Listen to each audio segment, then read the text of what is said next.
E agora, depois de tanto tempo esperando, nós queremos, os três juntos, ter a honra e a alegria de chamar o nosso querido Luiz Inácio Lula da Silva!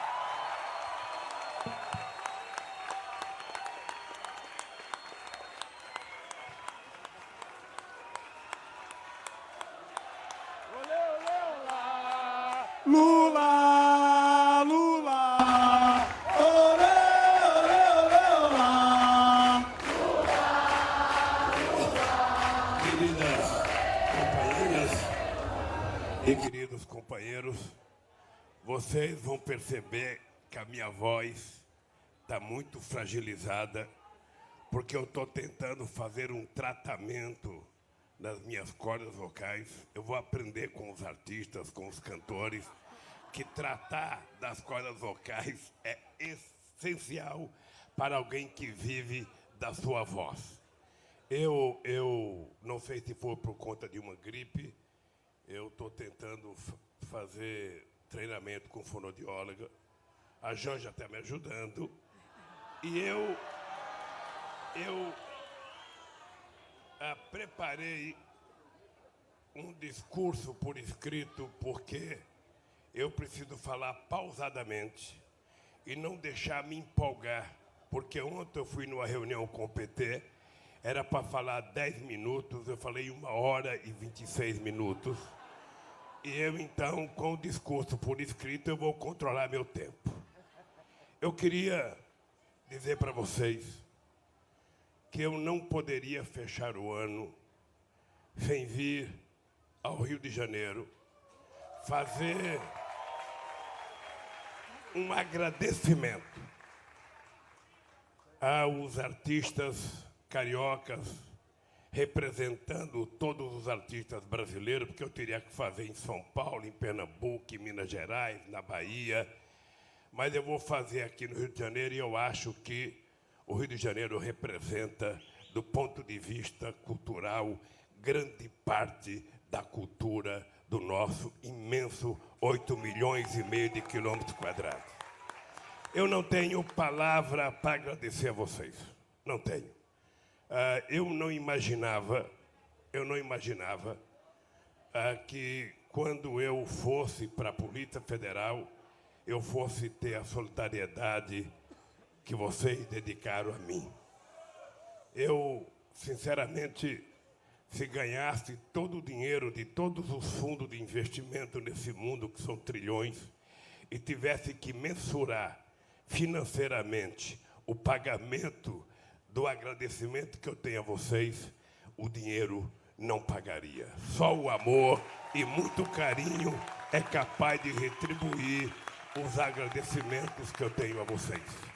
Muito obrigado de coração aos artistas e ao povo brasileiro e ao povo do Rio de Janeiro.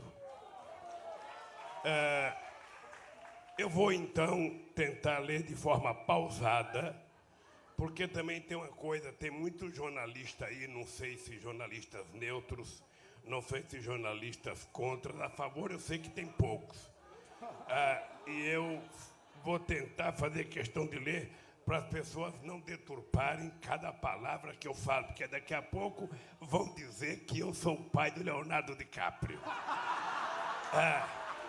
Porque esse país é engraçado, esse país tem um único astronauta que foi para a Lua, que foi para o espaço, que é ministro de Ciência e Tecnologia, que poderia alertar o presidente que a Terra não é plana, é redonda. Mas ele, me parece, que não tem coragem de enfrentar o tal da Terra plana. Então, eu vou tentar, de forma muito cuidadosa, ler aqui. Quero agradecer a presença da imprensa. Eu estou vendo muita imprensa aqui. Eu nem sei qual é a razão, não sei se falaram mal de mim hoje, mas eu quero agradecer a participação da imprensa e queria começar prestando solidariedade a um companheiro que ontem foi denunciado e foi dado ordem de prisão para ele, que é o nosso companheiro, ex-governador da Paraíba, Ricardo Coutinho, que foi acusado por uma delação. Eu, até prova em contrário, tenho certeza que ele é inocente. Que prove que ele é culpado, não por um delator, pelas provas e pelos autos do processo. E não precisaria comunicar a Interpol. Deveria esperar ele voltar para o Brasil, fazer um julgamento decente e justo, e se provarem que ele ou qualquer um de nós é culpado, que se prenda. Mas antes de você fazer um processo justo, não é correto o que fizeram com ele. E eu quero dizer aos companheiros do PSB, aliás, Gleice, eu quero te parabenizar, porque a nota do PT foi uma aula de democracia e de solidariedade que você fez aos políticos brasileiros. Nós precisamos aprender a não aceitar as acusações levianas. Esse país, historicamente, tem muitos problemas. E eu queria, no final, dizer uma coisa para vocês, porque a história do Brasil é uma história de pouco tempo de democracia e de muito tempo de escravidão e de muito tempo de ditadura. A nossa democracia, ela é muito nova, muito incipiente, e nós precisamos cuidar disso com muito carinho. Porque a negação da política levou a gente a ter um presidente da espécie do Bolsonaro. Eu não o conheço pessoalmente, acho que ele nunca fez um discurso contra o meu governo, favorável nunca, mas ele era uma figura tão inexpressiva que somente no momento histórico em que a mentira tem prevalência sobre a verdade, é possível eleger uma figura grotesca como ele para ser presidente da República deste país. Não é grotesca politicamente. A falta de compreensão dele sobre os verdadeiros problemas do país é muito sério. Mas também é triste a gente provar que tem muita gente nesse país que ainda prefere acreditar na sordidez de uma mentira do que na verdade nua e crua, que exige mais competência, mais maturidade, mais compreensão e mais seriedade. Por isso,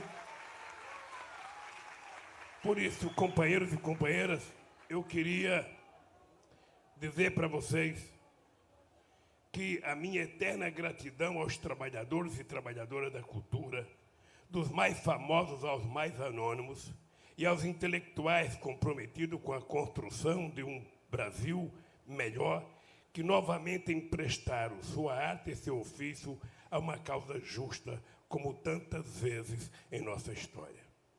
Tenho consciência de que a luta de vocês não foi só pela minha liberdade, ou pela liberdade do Lula. A luta de vocês foi e será sempre pela liberdade. Esta palavra que na definição da Cecília Meirelles, abre aspas, o sonho humano alimenta, e não há ninguém que explique e ninguém que não entenda. Fecha aspas. A democracia tem uma dívida impagável com os artistas deste país. Fui testemunha da resistência de vocês à ditadura implantada pelo golpe civil e militar de 64 e ao famigerado AI-5, que o atual governo volta e meia fala em ressuscitar. Estivemos juntos nas inesquecíveis campanhas pela anistia e pelas diretas já. Juntamos nossas forças na tentativa de barrar o golpe contra a nossa querida presidente Dilma. Todos e todas vocês lutaram o bom combate, mas eu quero destacar o nome de uma artista que fez do seu canto o canto do povo brasileiro e que certamente estaria agora aqui conosco, como sempre esteve quando foi preciso, a nossa querida, saudosa e amada Bete Carvalho.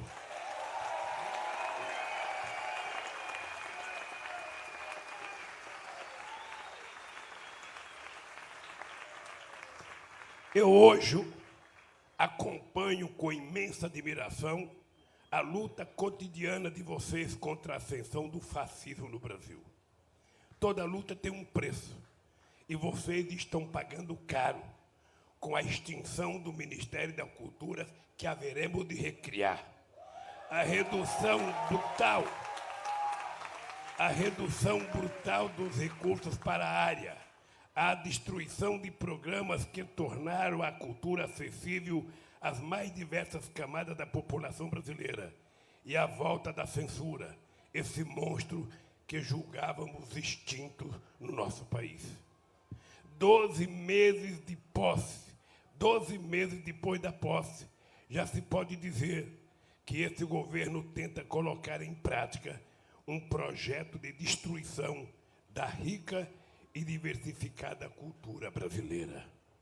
O Fábio Porchat disse recentemente que Bolsonaro não governa, ele se vinga.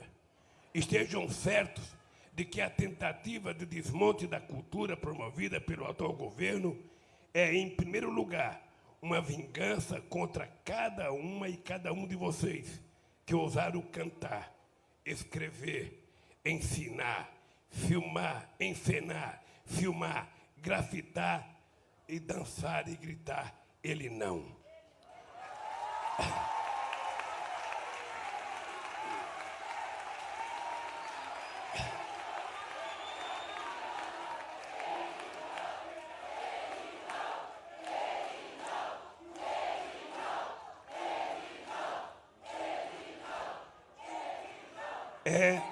É também a vingança contra tudo o que a cultura representa para o ser humano e que é justamente o que esse governo mais odeia e mais teme.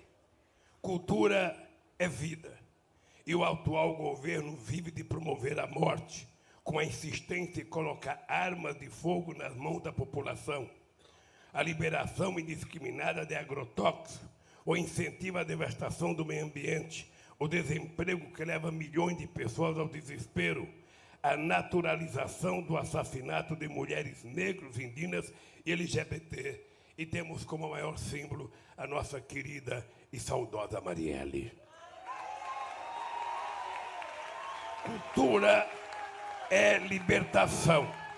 E o governo Bolsonaro é contra todas as formas de liberdade, inclusive de pensamento e de expressão.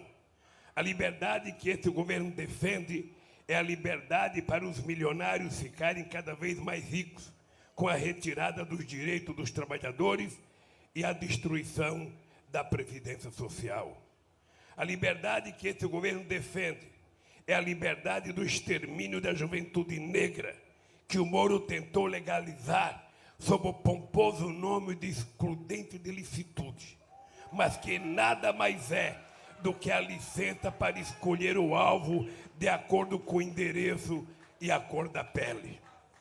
Só o arraigado racismo institucional brasileiro, o mais profundo desprezo pelas vidas negras e a criminalização da cultura da periferia pode explicar o massacre de 9 jovens que saíram de suas casas para se divertir num baile funk em Paraisópolis e de tantos outros moços e moças que são mortos diariamente também nas comunidades do Rio de Janeiro e de todas as cidades brasileiras.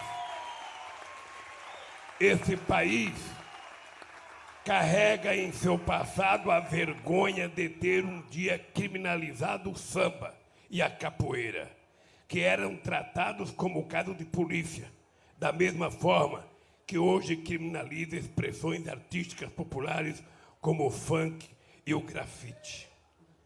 A elite brasileira sempre deu as costas à imensa riqueza cultural que brotou e continua brotando das periferias deste país. Ignorou o quanto pôde a genialidade de Cartola, Dona Ivone Lara, Elza Soares, Lia de Itamaracá, de Clementina e Carolina de Jesus. Recusa-se a ouvir as novas vozes, sobretudo negras, de indignação e afirmação, que hoje se manifestam no ritmo do rap e da poesia dos slams que se consolidam pelo país afora. Nós, ao contrário, sempre acreditamos e investimos na diversidade cultural brasileira. Tive a honra de contar com 2 ministros da estatura de Gilberto Gil e Juca Ferreira. Enxergamos a cultura sempre em 3 dimensões: como o direito de todos os brasileiros e brasileiras, como promotora do desenvolvimento social e econômico e como expressão da rica e diversa identidade brasileira. Assumimos o compromisso e cumprimos de combater a exclusão cultural de milhões de brasileiros e brasileiras. Garantimos a participação de artistas, gestores, produtores e sociedade na formação e gestão das políticas para a cultura. Nunca pedimos atestado ideológico a nenhum artista. Multiplicamos por 5 o orçamento da pasta, que era de apenas 770 milhões em 2003 e chegou a 4 bilhões em 2015.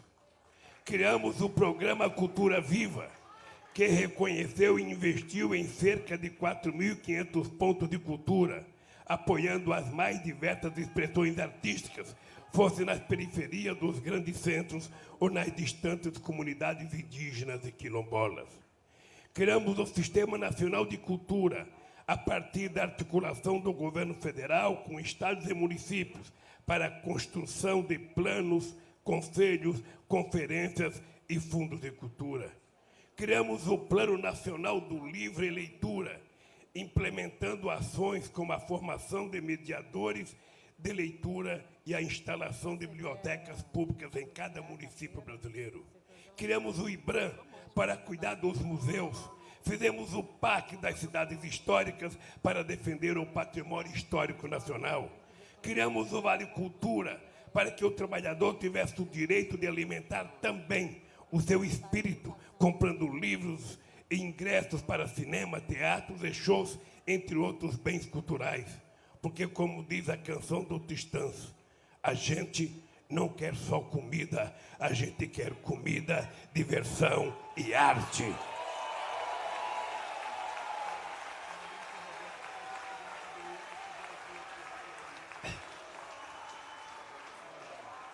Criamos uma política eficiente e vitoriosa para o audiovisual brasileiro, apoiando desde a produção até a exibição de filmes para cinema e séries para televisão, contando histórias do Brasil para o mundo e gerando milhares de empregos.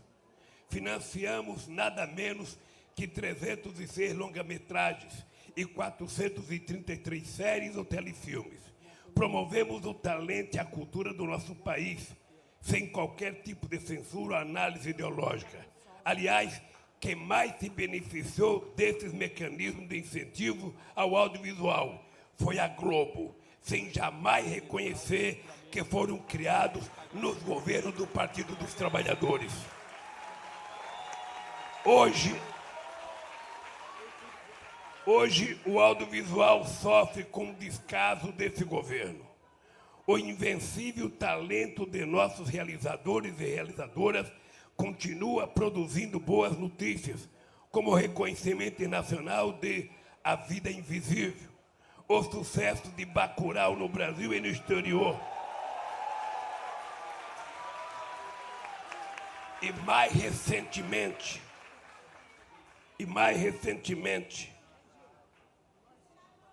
a pré-seleção de Democracia em Vertigem para o Oscar de melhor documentário. Mas milhares de trabalhadores e trabalhadoras altamente especializados são vítimas da tentativa de desmonte de um setor vital para a economia, para a construção da identidade brasileira. Inimigo da diversidade, o atual governo tenta censurar a produção e a veiculação de obras cujas temáticas não estejam de acordo com o conservadorismo hipócrita que eles pregam. Inventa toda sorte de dificuldade para o lançamento do filme Marighella, que conta um importante capítulo da nossa história e até hoje não conseguiu estrear em seu próprio país. Eu não sei qual é o problema total do filme Marighella, mas quem tiver contato com Wagner Moura tem que dizer para ele, não espera muito. Se não permitir a exibição no cinema, vamos exibir o filme em praças públicas nesse país inteiro.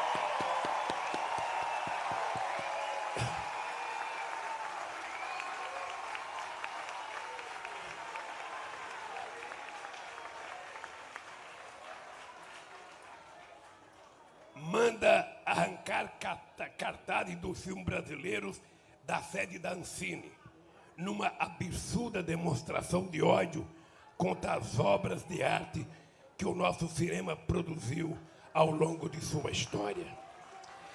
Chega ao cúmulo de insultar uma das maiores artistas que esse país já produziu, ignorando o fato de que a Fernanda Montenegro, olhando 30 segundos para uma câmera, fez muito mais pelo Brasil do que o Bolsonaro em 30 anos sentado na cadeira de deputado.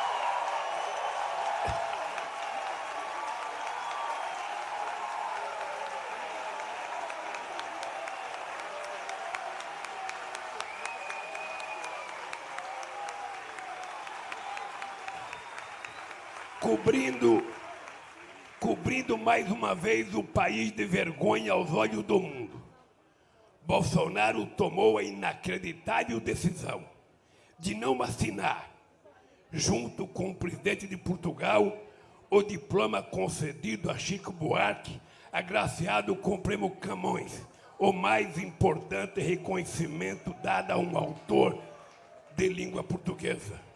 Não satisfeito na sua ânsia de ferir a alma do povo brasileiro, disparou ofensas contra alguns dos nossos artistas mais queridos, a exemplo de Caetano Veloso, Gilberto Gil, Martinho da Vila e tantos outros. Atitudes autoritárias como essas não deixam dúvidas de que este é o governo do avesso. Bota para cuidar da cultura os inimigos da cultura, para cuidar do meio ambiente os inimigos do meio ambiente, para cuidar das relações exteriores os inimigos da diplomacia, para cuidar da educação os inimigos da educação, sobretudo das universidades, essas extraordinárias e inesgotáveis fontes geradoras de conhecimento. Bota machistas para cuidar das políticas para as mulheres e racistas para comandar a fundação que tem como objetivo promover os valores culturais, sociais e econômicos decorrentes da influência negra na formação da sociedade brasileira.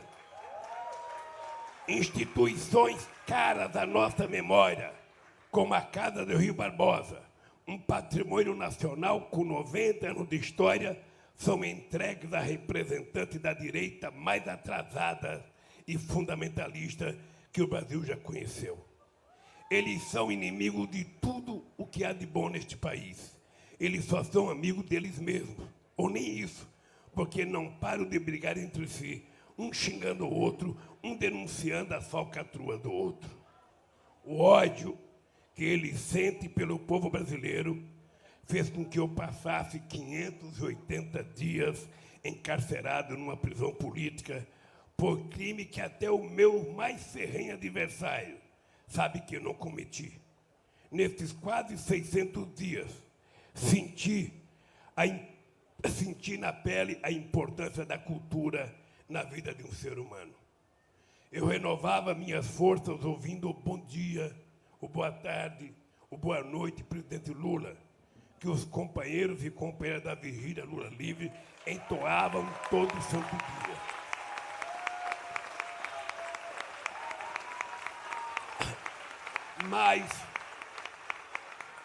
Mas havia os momentos de silêncio. E o silêncio, como ensina Guimarães Rosa, é a gente mesmo demais. E o silêncio na prisão ecoa ainda com mais força dentro da gente. Eu lia. Lia para espantar o silêncio e a solidão. Lia para aprender, para adquirir novos conhecimentos, para sair de lá melhor do que entrei. Eu li para ser livre, porque quando você voa nas asas de um livro, quando você tem nas mãos uma arma tão poderosa quanto uma obra de arte, não existe grade nem parede que possa te prender.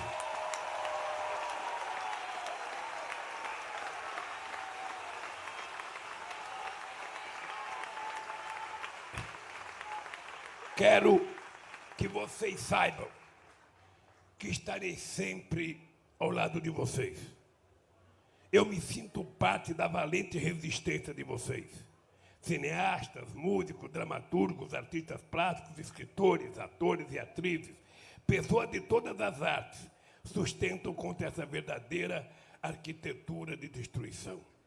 É preciso lembrar que a censura imposta pelo atual governo não é apenas a cultura, é também ao conhecimento, o que explica o permanente ataque às universidades.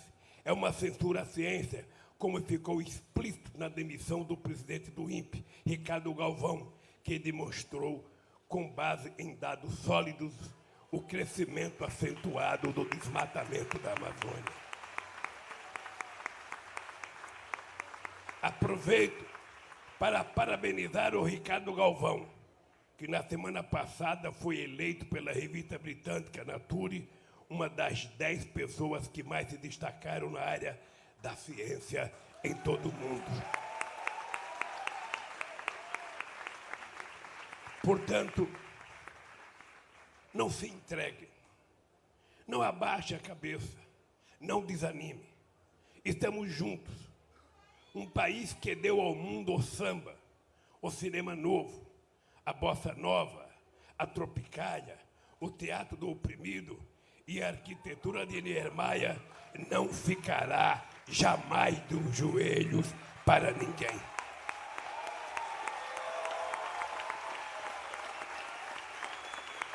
Como na Alemanha nazista querem destruir o Brasil, começando pela cultura.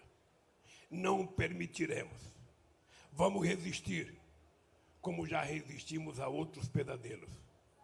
Estou de mãos dadas com vocês para defendermos juntos o legado da música, do cinema, do teatro, da literatura, de todas as expressões artísticas desse país. Antes de concluir, quero fazer um agradecimento especial aos intelectuais brasileiros, homenageando um dos maiores pensadores que esse país já teve e que é hoje revolucionário no mundo inteiro, o nosso querido Paulo Freire.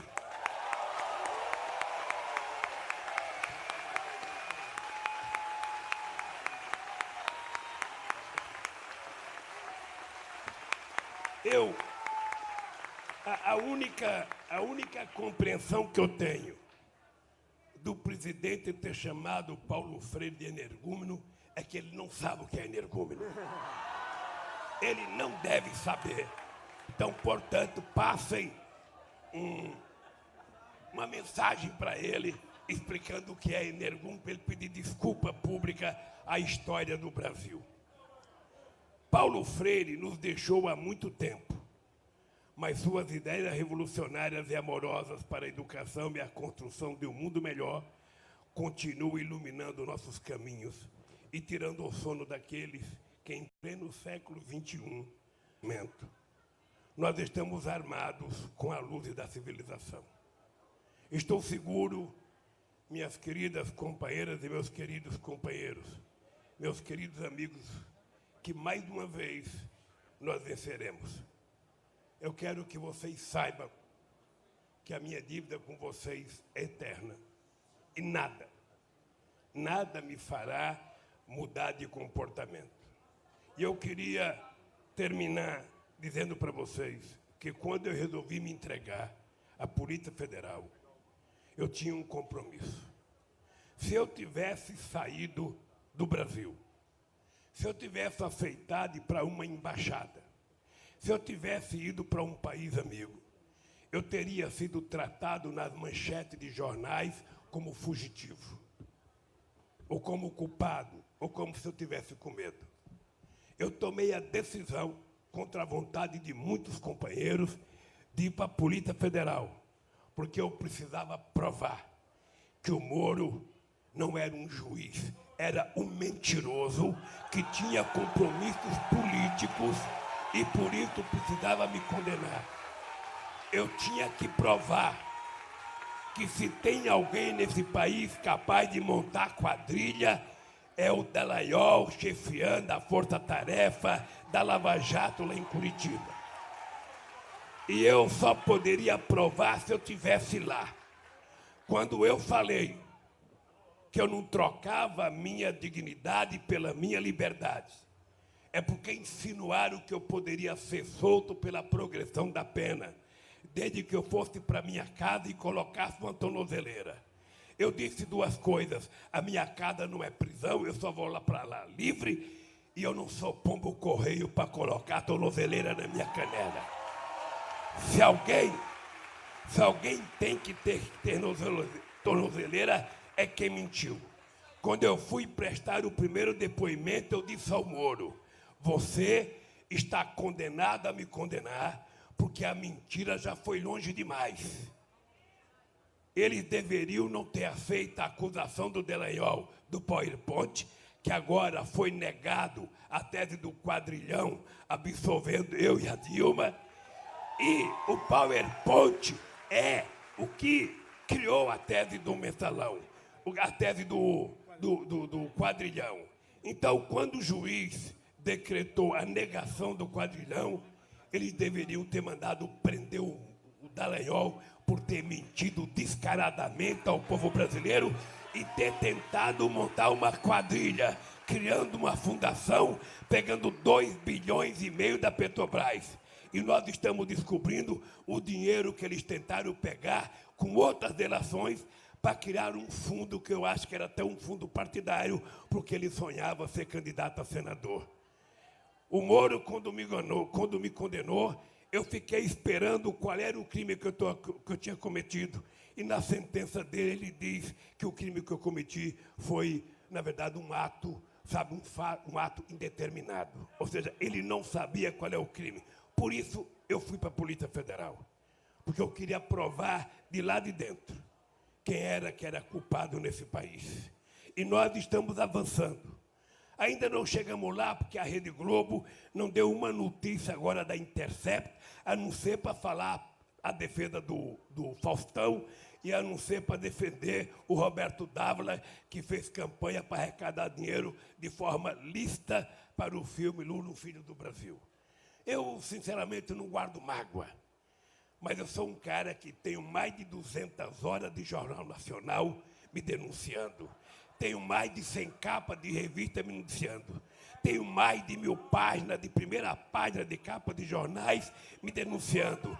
Tenho milhares de Globo, SBT, Record, Bandeirante, rádio pelo Brasil inteiro.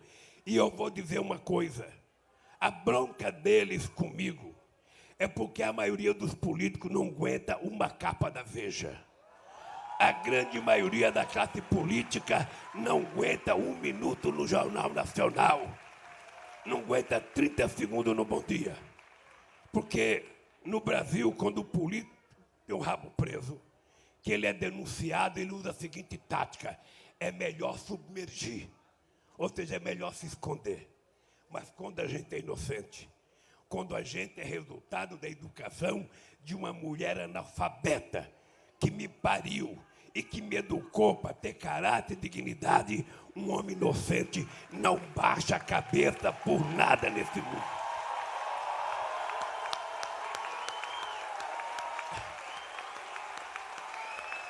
Eles têm que saber que a minha relação com vocês não é eleitoral. Eles têm que saber que a minha relação com vocês é um compromisso de fé, porque nós já provamos que o povo pobre deste país não é problema, o povo pobre é solução. E na hora que a gente colocar o povo pobre dentro do orçamento da União, esse país não vai ter mais criança na rua. Esse país não pode distribuir arma, tem que distribuir livro. tem que gerar emprego e pagar salário decente.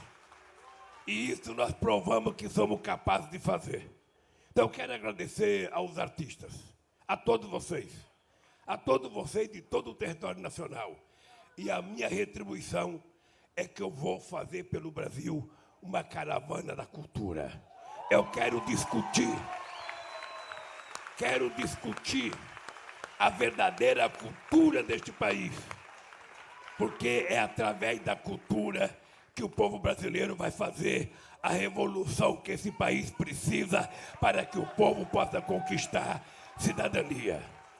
Eu quero dizer para vocês a última coisa, aos artistas. Eu saí tão forte da cadeia que eu tenho certeza que o Moro tomava remédio tarja preta para dormir, porque ele estava com a consciência pesada. Eu tenho certeza que o Dallagnol não dormia direito. E eu ainda tive o prazer de me apaixonar na cadeia.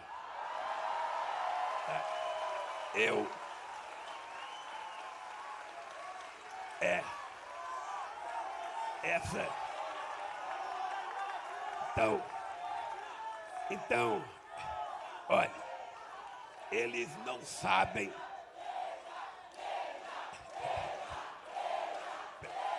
Eu tô falando. Eles já tinham dificuldade de enfrentar, porque ele não suporta também, Freixo, a história do PT. Porque o PT é como um elefante, ele incomoda. Você veja, o PT com 8 anos de existência, o PT disputando as eleições contra o companheiro Ulisses Guimarães, Brizola, Mário Covas, da FIFA, Aureliano Chaves e tantos outros, foi o PT que foi o segundo colocado. O PT foi o segundo colocado em 89, em 94, em 98, em 2002 foi o primeiro, em 2006 foi o primeiro, em 2010 foi o primeiro, em 2014 foi o primeiro, em 2018 foi o segundo, mas poderia ser o primeiro. Em 2022 nós vamos voltar a ser primeiro nesse país. E vamos restabelecer com os partidos de esquerda, com o PCdoB, com o PSOL, eu tenho certeza com uma boa parte do PDT, sabe, a nossa relação para provar a quantidade de loucuras e mentiras que foi contada nesse país contra essa mulher que cometeu um único defeito, de ser honesta, decente e corajosa. Então, olha, eles não têm noção. Eu tenho muito processo, eu não estou livre, não. Eu tenho muitos processos. Eu acho que eles vão tentar evitar que eu reconquiste o meu direito de ser candidato. Eu também já vou estar com 77 anos, está na hora de eu parar de ser candidato.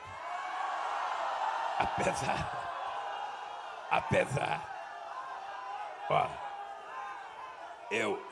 eu digo uma coisa que eu acho que a família Marinho não gosta. Quando eu digo que eu tenho 74 anos, não de idade, de experiência, tenho energia de 30 anos e estou com tesão de 20. Então, você imagina o quão vai ser difícil de suportar, sabe, e enfrentar nós outra vez pelo Brasil. Então, olha, Janjinha, se prepare, porque a luta é longa. Mas nós vamos vencer. Eu só quero que vocês saibam. Independentemente de qualquer coisa, nós temos a obrigação moral para os nossos filhos, para os nossos netos, para os nossos bisnetos ou bisnetas e para a juventude brasileira, da gente começar a trabalhar para desmontar esse fascismo que ora está instalado no governo brasileiro. Não é possível Esse país tinha aprendido a gostar de si mesmo. Esse país tinha aprendido a ser protagonista internacional. Esse país tinha conseguido juntar a América do Sul e a América Latina. Esse país tinha conquistado o respeito de todo o continente africano. Esse país era respeitado pela China. Esse país era respeitado pela Índia. Esse país era respeitado pela Europa. E esse país era respeitado pelos Estados Unidos. O Celso se lembra, quando em 2002, ainda em dezembro, o Bush me chamou para conversar sobre a guerra do Iraque, que era preciso o Brasil ser solidário para invadir o Iraque. Eu disse para o Bush, eu não conheço Saddam Hussein. O Iraque fica a 14 mil quilômetros do Brasil. A minha guerra não é com Saddam Hussein. A minha guerra é contra a fome e a miséria no meu país. É contra o analfabetismo.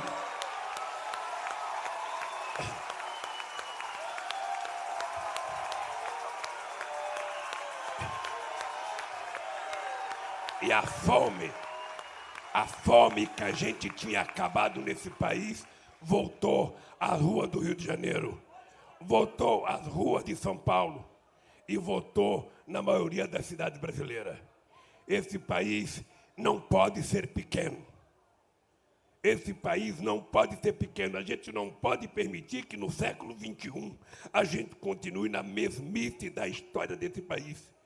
Depois de 300 anos de segregação, de todo um contingente de milhões de africanos que foram trazidos livres para virar escravos aqui. Não é possível que a gente não sinta a obrigação de acabar com o preconceito, qualquer que seja ele, contra mulheres, contra negros, contra índios, contra toda a questão de gênero.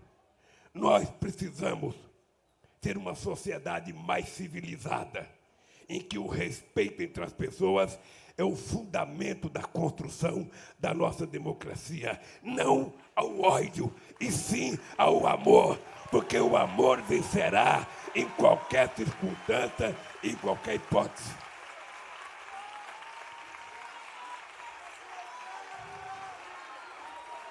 Não digam que eu saí mais radical da cadeia. Não diga que eu saí mais radical da cadeia. Eu saí mais consciente. Eu nunca li tanto sobre a África como eu li da cadeia. Nunca. E hoje eu tenho consciência por que a sociedade brasileira ainda mantém o preconceito racial. Porque quando eles tomaram a decisão, pressionado pelo mundo inteiro, para acabar com a escravidão, eles, logo de cara, encontraram um nome para os negros. Eram vagabundos. Ou seja, os negros saíram das senzalas, não tinham emprego, e ao invés de a pessoa se preocupar em arrumar emprego, começaram a chamar os negros de vagabundo. E até hoje, quando você vê uma pessoa procurando emprego e não tem emprego, está desempregada, a pessoa fala, não trabalha porque é vagabundo, não trabalha porque não quer.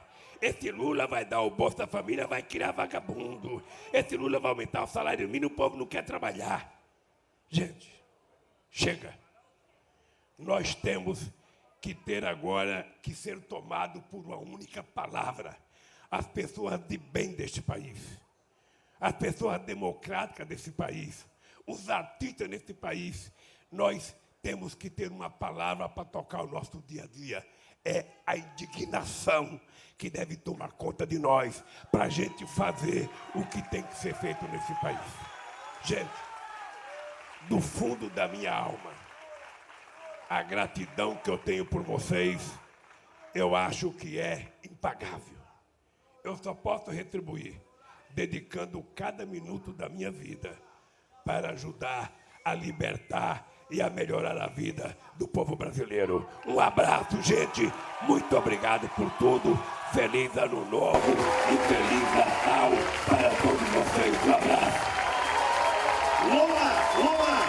Lula, nós queríamos pedir para você para fazer duas fotos históricas. Uma foto com você aqui e com esse povo todo fazendo o Lula livre. E outra foto, você aqui com todo o povo da cultura que tá no pau. Vamos lá, galera, todo mundo com Lula livre aí! Todo mundo de Lula livre aí, galera! Não, ele vai tirar uma aqui de frente. Tá. Depois ele vai tirar uma pra cá. Agora faz uma pra cá, Lula. Agora faz uma pra cá. Faz uma pra cá.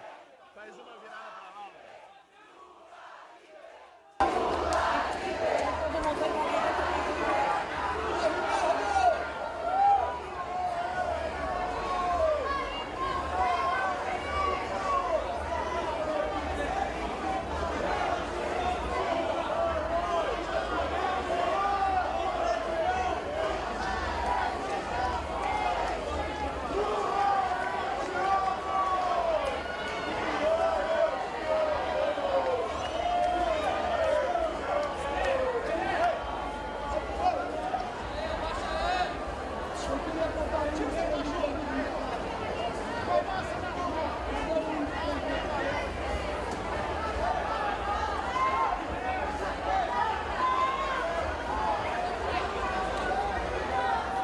Não se cantou o hino para o presidente da República.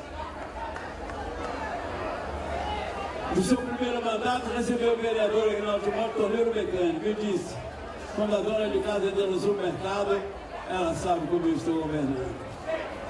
Mas será que ela sabia que a Petrobras valia 40 milhões e no governo dele passou para 248? Será que ela sabia que ele devia 150 milhões de dólares para o FMI?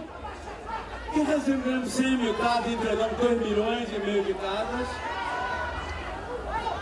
Presidente, posso fazer um hino do senhor?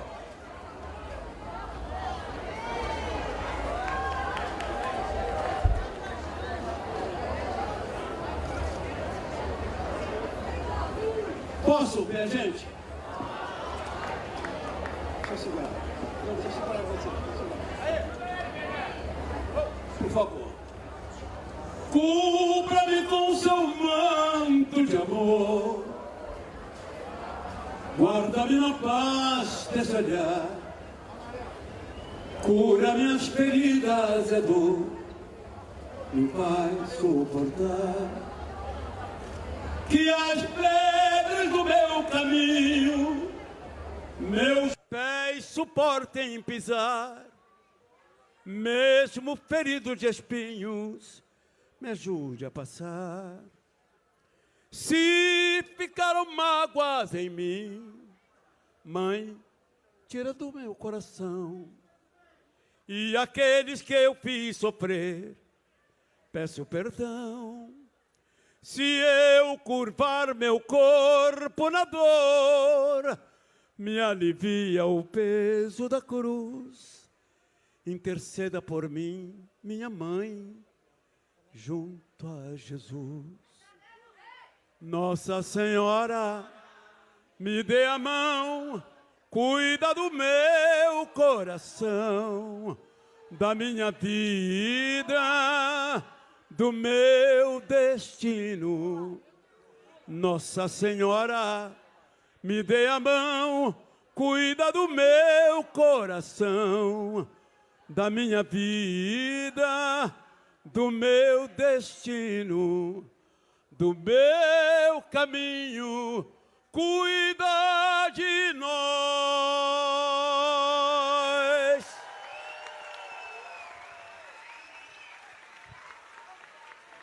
Lula livre!